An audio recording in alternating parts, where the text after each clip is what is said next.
So I've been asked a few times to do a video on how to make pine needle tea. So that's what we're going to do this afternoon. So first off, while we're waiting on the water to come to a boil, you use about 1 quart per serving. And depending on how much concentration you want in yours, you can use more or less needles. I like to use enough needles that I have to basically stuff them down in the pot with a fork. Now, first off, your needles, get short leaf pine. Do not get long leaf because it's not going to taste as good. Short leaf, the length of the needle is approximately the width of a 1 gallon Ziploc bag, just so happens. I like to get them from the smaller pine trees, little young saplings, and from lower limbs. The younger the needles you can get, the better. But once you have them in a bag, you can keep them in the fridge for a couple of weeks. They won't go bad. Take a pair of scissors and cut them in half so they'll fit easier in the pot. Now let's talk about what it is. First off, it has 5 times the amount of vitamin C that's in orange juice. Second off, it contains shikimic acid. Well, shikimic acid, if you look this up, is an active ingredient in Tamiflu. So it's very effective against colds. As far as the vitamin C, the Iroquois gave it to sailors as a cure for scurvy, which is vitamin C deficiency. So this has been around quite a while. As far as the shikimic acid, another aspect of that is glyphosate poisoning from like Roundup. Well, what that is the poison interferes with your body's ability to uptake shikimic acid, messes with the shikimic acid receptors in your body. Shikimic acid is contained in basically all plant and vegetable matter. Well, a possible antidote for shikimic acid poisoning, or the glyphosate poisoning, is high doses of shikimic acid, which just so happens to be in pine needles. Another aspect of it is that it potentially kills cancer cells. It contains terpenes, several other compounds, so it's very beneficial. So we're going to wait on this water to come to a boil.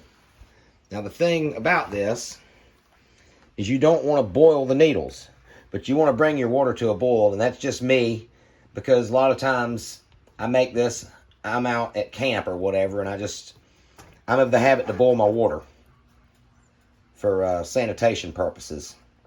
So I like to bring it to a boil, and then as soon as I do bring it to a boil, back it down to low heat, put the needles in it for about 10 minutes, let them steep on low heat, and then pour it off. So it's just about to a boil now. And especially if you're keeping your pine needles in the fridge like I do, that's going to immediately reduce the temperature of that water. So that's another reason for bringing it up to a boil. Or if you're gathering them in wintertime to treat your cold or whatever. But the flowers from pines, if you chew on those right before they release the pollen, that's like an allergy vaccine, because you're introducing the pollen into your body through ingestion rather than inhalation. Gives your body time to build up an immunity to it. So when the pine pollen starts flowing around everywhere, it doesn't bother you as much. And neither will some of the other pollens that occur in the spring. It's kind of like eating local honey to introduce the allergens from the pollens into your body, so you build up antibodies to it. Same concept.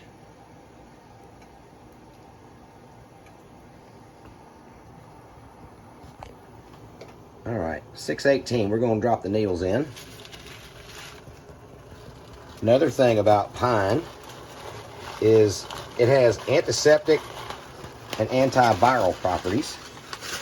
There is a compound made from it called astiptodine, which is an antiseptic, styptic, stops bleeding, and it's an anodyne, reduces pain. It is a very useful tree. The sap, of course, can be used as a field expedient band-aid. It's also antiseptic, covers up wounds and cuts. Of course, the sap is like gelled fuel for starting fires, and of course, fat lighter. The inner bark of the pine, the cambium, can be eaten.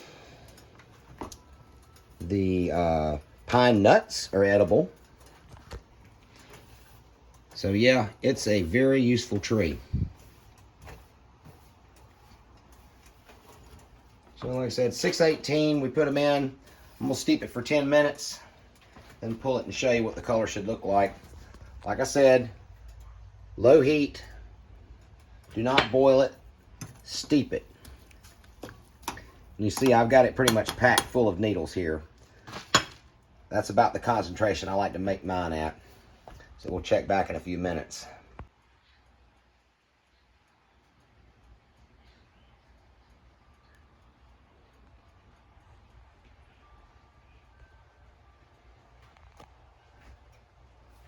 Close enough.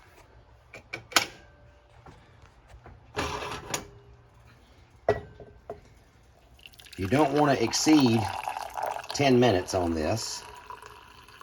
And again, you don't want to boil it, because if you do, it'll release excess terpenes, and then it's going to taste like pine sol. This is what the color should look like.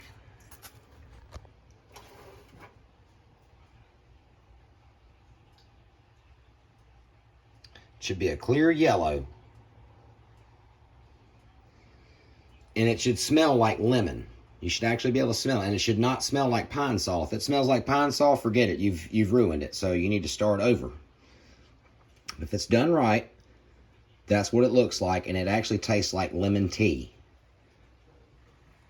And it's really good for you, especially if you have a cold, because like I said, the vitamin C and the shikimic acid pretty much knock a cold out. So that's pine needle tea. As you can see here, the color of the needles. You can see this brighter green here, and you see the color that those are in there. When you've steeped them where the bright green is gone, then it's good. So that's how it's done.